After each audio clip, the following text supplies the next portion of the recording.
안녕하세요, 돌빙입니다. 많이들 궁금해하셨던 부분, 저는 이 니로 EV를 신차 장기 렌트로 출고를 했습니다.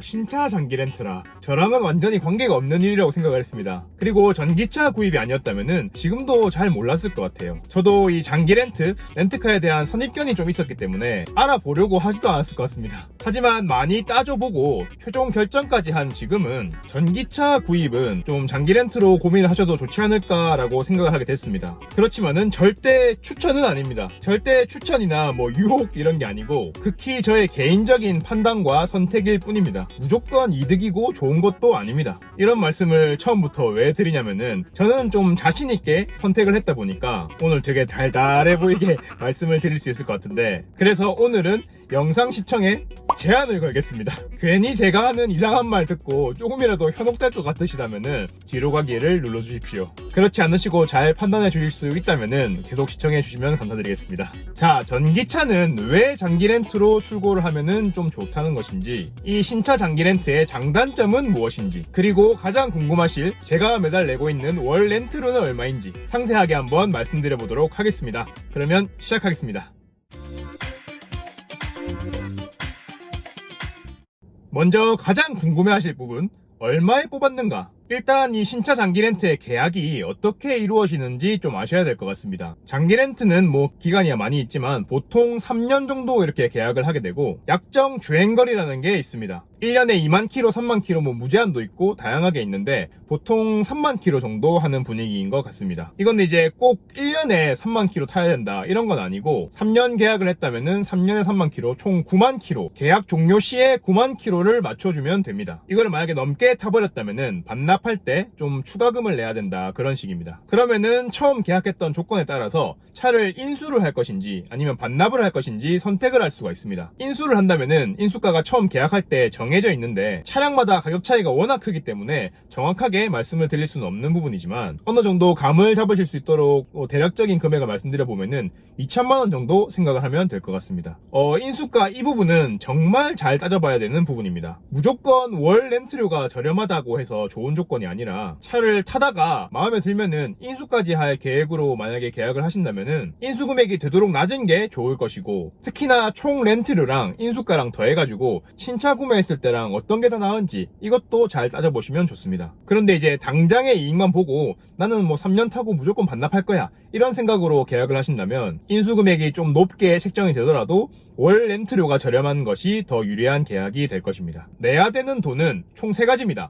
보증금, 선납금, 월 렌트료. 보증금은 말 그대로 보증금, 사라지지 않는 돈입니다. 보증금을 이제 넣어뒀다가 계약이 만료가 되면은 그대로 돌려받게 되는 금액입니다. 그렇다면 왜 넣느냐? 말 그대로 보증을 위해서 10%, 20% 잡힐 수도 있지만 그런 경우는 잘 없고, 보증금을 넣게 되면은 월 렌트료가 낮아집니다. 그래서 보통 한 10% 정도는 잡으시는 것 같더라고요. 다음으로 선수금, 이거는 사라지는 돈입니다. 선수금은 말 그대로 앞으로 낼 월 렌트료를 미리 목돈으로 집어넣는 겁니다. 그러면 조삼모사가 되는 건데, 그렇지만은 이거를 미리 목돈으로 얻게 되면은 월 렌트료가 조금 저렴해질 수도 있습니다. 이렇게 보증금이랑 선수금을 딱 정해서 넣고 나면은 최종 월 렌트료가 계산이 되어서 나옵니다. 이제는 월 렌트료만 납부를 하면 되고 그 외에 들어가는 돈은 없습니다. 보험료랑 세금이랑 다 포함이 된 금액이거든요. 기름만 넣고 타면 되고, 전기차 같은 경우에는 충전만 하고 타면 됩니다. 썸팅이랑 블랙박스 정도까지는 서비스로 해주더라고요. 이게 지금 말로 하니까 되게 복잡해 보이는데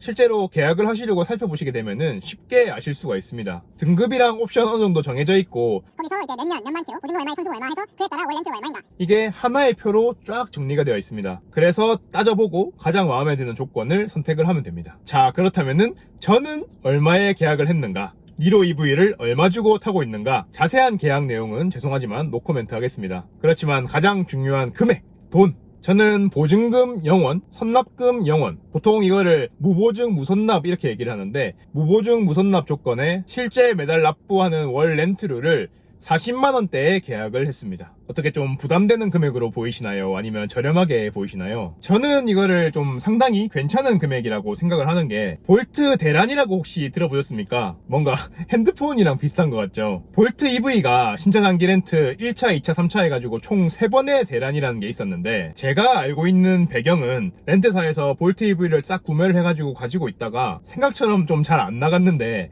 연식 변경 모델까지 나오게 되면서 재고떨이를 이제 싸게 저렴하게 내놓기 시작한 겁니다. 그런데 이게 얼마나 저렴하게 나왔길래 대란이라고 불리는 거냐, 총 비용을 한번 계산을 해보니까 신차로 구매를 하는 것보다 렌트하다가 인수를 하는 게 더 저렴하다는 겁니다. 어쨌든 그 대란이라고 불리던 볼트 EV 계약의 월 렌트료가 40만원 초중반대 정도입니다. 그런데 볼트 EV보다 기본적으로 가격이 높은 이 니로 EV를 대란 때랑 비슷한 가격대로 계약을 했으니까 저는 만족스러운 계약이라고 생각을 합니다. 물론 대란이었던 이유는 월 렌트료만 저렴해서 그런 것이 아니라 인수가까지 생각을 해가지고 총 금액이 저렴했기 때문이었는데요. 그렇지만 저는 미안하지만 이 친구를 인수할 생각이 별로 없기 때문에 그건 중요한 부분이 아니었습니다. 자, 이제 본론으로 들어가도록 하겠습니다. 전기차는 좀 전기차 한정이지만 장기 렌트로 뽑는 게 좀 유리할 수 있겠다라고 생각한 이유는 3가지입니다. 첫째로, 지금은 전기차를 뭐 신차로든 구입을 하는 게 조금 이른 시기, 애매한 시기다라고 생각을 했기 때문입니다. 내연기관차 같은 경우에는 몇 년 지난다고 해서 그렇게 많이 바뀌진 않습니다. 2013년도에 구형 트랙스가 처음 나왔는데 8년이 지나가지고 지금 2021년 신형 트랙스, 두 차량이 그렇게 많이 다르지 않습니다. 아, 이건 예를 좀 잘못 들었나? 어쨌든 막 연비가 2배가 되고 제로백이 2배 빨라지고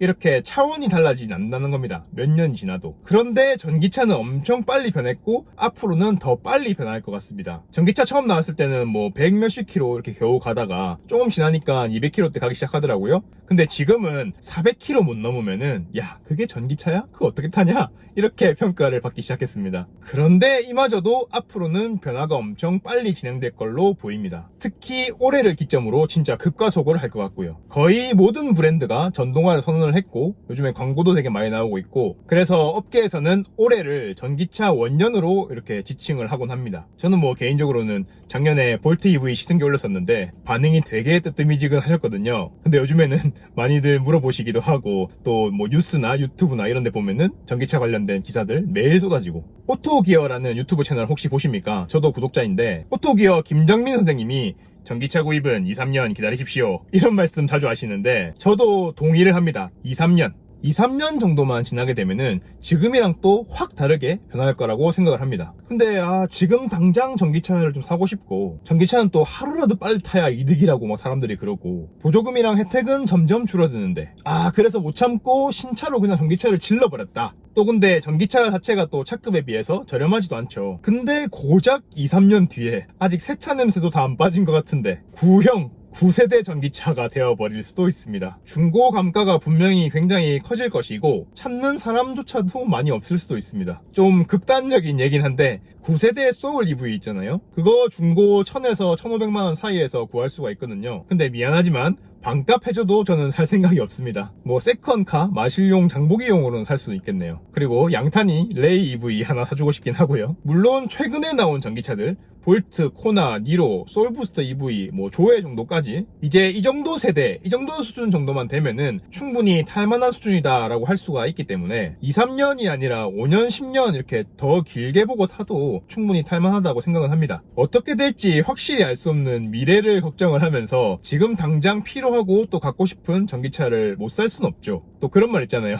야, 그렇게 따지면은 죽기 직전에 사는 차가 최고야. 하지만 급변할 것이 뻔히 보이고 가치가 크게 변할 것이 뻔히 예상되는 이런 상황 속에서 이거를 좀 덜 걱정하고 차를 구입을 할 수 있는 방법이 신차 장기 렌트라고 판단을 했습니다. 차를 딱 장기 렌트 출고해가지고 타다가 세상이 뭐 어떻게 변하던지 계약이 끝나면은 아이고 수고하셨습니다, 감사합니다, 차 잘 탔습니다 이렇게 하고 반납해버리면 끝입니다. 한마디로 정리를 하면은 너무 빨리 변하는 이 장르 속에서 비교적 유연한 움직임을 가질 수 있다는 점을 장점이라고 생각을 했습니다. 둘째로는 유지비가 저렴할 수도 있기 때문입니다. 꼭 저렴하다는 말은 아니고 그럴 수도 있습니다. 저는 이렇게 계산을 했습니다. 제가 최근 몇 개월 동안 트랙스라는 차를 타면서 한 달 유지비가 한 4, 50만원 정도 들었습니다. 어디 뭐 부산집이나 장거리 좀 다니게 되면은 60만원까지도 들더라고요. 기름값에 통행료에 또 보험료를 12달러 나눠보고 자동차세랑 인수월 교환 비용이랑 이런 좀 기본적인 것들 그런 것들도 12달러 나눠서 계산해보고 이런 게 이제 자동차라는 거를 소유하고 굴리게 되면은 당연히 지출되는 부분이긴 한데 제가 전기차라는 거를 경험해 보게 되고 또 계속 알아보게 되다 보니까 막 갈수록 이 기름값이 나가는 게 너무 아까운 거예요. 진짜 이 휘발유가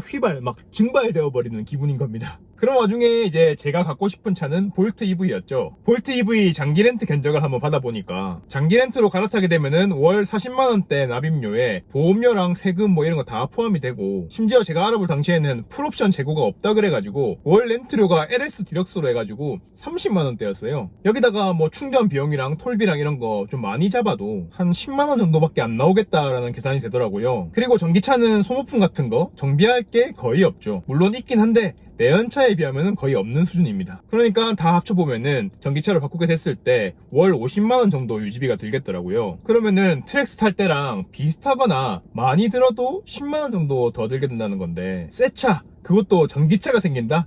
호호. 거기다가 이제 기존 차였던 트랙스를 판매하면은 받게 되는 금액이 있을 거지 않습니까? 그 당시에는 제가 7,800 정도 나올 거라 이렇게 예상을 했었는데 근데 아시죠? 1,100만원 받았습니다. 1년 반 정도의 렌트료는 충당이 된다고 볼 수가 있겠네요.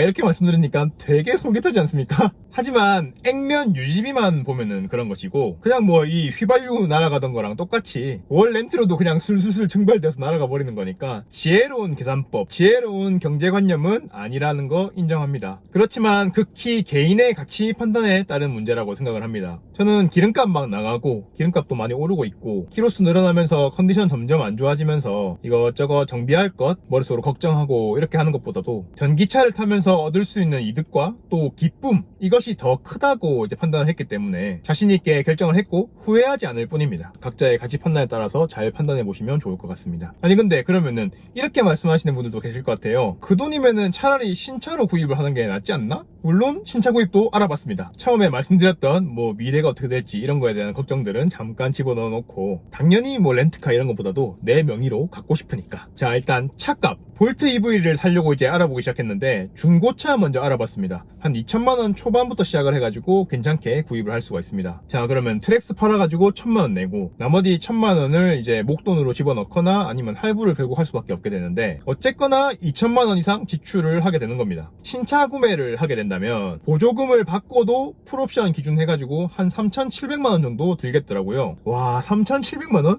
그거를 다 일시불로 한 번에 넣을 순 없고 결국 또 할부를 일부 껴야 되는데 선수금을 일단 1,000만원 넣었다. 그리고 나머지 금액을 60개월 할부로 끊어도 달에 40만원이 넘게 나오더라고요. 그거를 줄이려면은 결국 목돈으로 선수금을 좀 더 집어넣어야 되는데 물론 이거는 이자를 빼고는 뭐 넣는 게 다 제 돈이긴 한데 그리고 자동차라는 내 재산이 생기게 되는 거긴 한데 차는 사는 순간부터 이제 가치가 떨어지는 그런 물건이고 또 심지어는 앞으로 이제 좀 빨리 떨어질 것 같은 예감도 들고 여기다가 이제 추가로 유지비가 붙게 되는데 다른 거는 유지비 다 똑같은 조건이고 뭐 세금도 전기차는 좀 저렴하니까 크게 부담이 안 되는 수준인데 와 보험료가 너무 비쌌습니다. 이 보험료가 보조금 받은 가격이 아니라 그 전 차량 가액을 놓고 산정이 된다고 하더라고요. 거기다가 볼트 EV는 좀 수입차이기도 하고 제가 저번에 영상으로 한번 월 유지비를 계산을 한 적이 있었죠. 그때 당시에 제가 트랙스를 60만원 정도 보험을 내다가 전기차 볼트 EV로 견적을 한번 받아보니까 100만원 달라고 하더라고요. 이거는 뭐 제 기준입니다만 어쨌든 달에 8만원, 월 8만원이 추가로 유지비에 붙게 되는 겁니다. 와 그렇게 계산을 해보니까 유지비 기름값 좀 아꼈고 세금도 저렴했는데 그거 좀 아껴봤자 차값 자체가 비싸고 보험료 더 좀 많이 붙다 보니까 야 이렇게 되면은 유지비가 더 들겠는데? 너무 부담되는데? 그러면은 기름값 너무 비싸서 부담스러워가지고 뭐 전기차 사고 싶다 이 말이 성립이 안 되잖아요. 그러면은 장기 렌트로 월 40만원 내는 게 훨씬 낫겠다 이렇게 생각하게 됐습니다. 물론 굉장히 거금입니다. 그 거금 월 40만원을 매달 태우게 되는 게 정말 아깝긴 하지만 원하는 것을 얻기 위해서 당장 체감적으로는 비슷하거나 저렴하니까 그리고 이건 잡술인데 볼트 EV를 그때 신차 구매를 하려고 하다 보니까 세이프티 옵션이 삭제가 됐더라고요. 그리고 보스 오디오도 없고 와 이거 반도체 대란 때문인가? 어쨌든 그게 없어서 제가 최초에 차를 바꾸려고 했던 그런 생각에 위배가 돼가지고 신차 구매 같은 경우도 이제 생각 안 하게 됐습니다. 신형이 또 나오기도 하고요. 마지막 세 번째는 차를 바꾸기가 비교적 쉽다는 겁니다. 이거는 저한테 개인적으로 굉장히 크고 유효했던 부분이었습니다. 제가 전기차로 바꿔야겠다라고 고민을 할 때 볼트 EV보다, 심지어는 새로 나올 신형 볼트 EV보다도 이 니로 EV가 더 좋은 차, 더 나은 차라고 판단을 했기 때문에 니로 EV를 선택하게 됐다라고 말씀을 드렸었고, 그 선택에 후회는 없습니다. 하지만 아주 진한 미련은 남아 있습니다. 볼트 EV. 그래서 진짜 혹하면은 바꿀까? 바꾸고 싶다, 이런 마음이 들 수도 있죠. 그리고 제가 원체 차를 좋아하고 특히나 유튜브 채널을 운영하게 되면서 그 관심과 폭이 좀 많이 넓어졌기 때문에 그냥 차를 좀 자주자주 바꾸면서 많이 경험해보고 싶다, 이런 욕심도 솔직히 생겼습니다. 그렇지만 현실로 돌아와서 볼트든 니로든 뭐든 중고나 신차로 차량을 내 명의로 구입을 했다, 그러면은 단기간에 쉽게 다른 차로 넘어가기가 쉽지가 않습니다. 취등록세, 뭐 감가에 이런 비용들이 좀 무의미하게 깨져버리게 되니까 이거는 좀 여유가 있으신 분들도 굉장한 낭비다라고 생각을 하실 건데, 저는 뭐 무섭고 아예 잠도 안 올 것 같습니다. 그런데 신차 장기 렌트로 출고를 하게 된다면은 그 부담이 훨씬 줄어듭니다. 기변병 환자들에게 추천할 수 있을 것 같네요.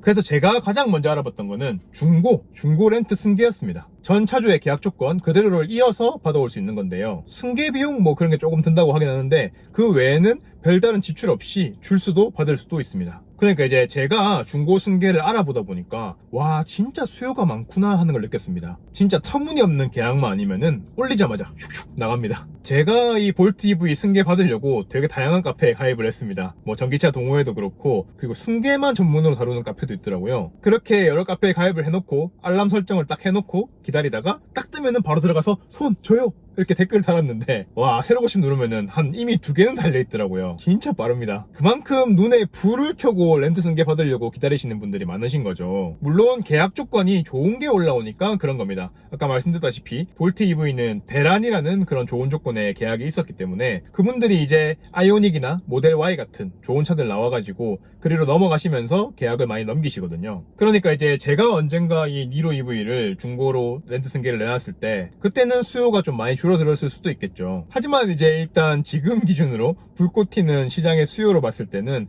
그렇게 어렵진 않겠다라고 생각을 하게 됐고, 왜냐면은 니로 정도면 아까 말씀드린 것처럼 충분히 탈만하고 또 계약 조건 괜찮다고 생각하기 때문에, 특히 이제 이 계약하는 과정에서 조금 더 나은 조건을 제시한 그런 중소업체들도 있었는데 그보다도 메이저 업체라고 불리는 그런 업체와 계약을 했습니다. 왜냐면은 전기차 같은 경우에는 지자체 보조금을 받게 되기 때문에 2년 동안 타 지역 전출이 불가한 그런 제한이 걸려 있거든요. 근데 이게 이 메이저 업체에는 좀 없더라고요. 이 전출 제한이 걸려 있어 버리게 되면은 제가 만약에 2년 내에 좀 바꾸고 싶다 이런 생각을 하게 됐을 때 저희 지역 분들에게만 계약을 넘겨드릴 수 있다 보니까 수요층이 많이 줄어들 겁니다. 그러니까 이 승계하기가 되게 불편해지게 될 겁니다. 그래서 뭐 언제든지 좀 바꾸고 싶다 이런 생각이 들어가지고 이 니로 EV의 계약을 넘기기로 이제 결정을 내렸을 때 좀 부담 없이 찾으시는 분들을 제가 구할 수가 있겠더라고요. 그래서 저는 아마도 다음 차량도 장기 렌트로 구매를 하게 되지 않을까 생각을 합니다. 진짜 이 차는 완전히 소유하고 싶다, 오래 탈 거다, 그런 확신이 드는 차가 나오지 않는 이상 너무 차에 마음 깊이 주지 말고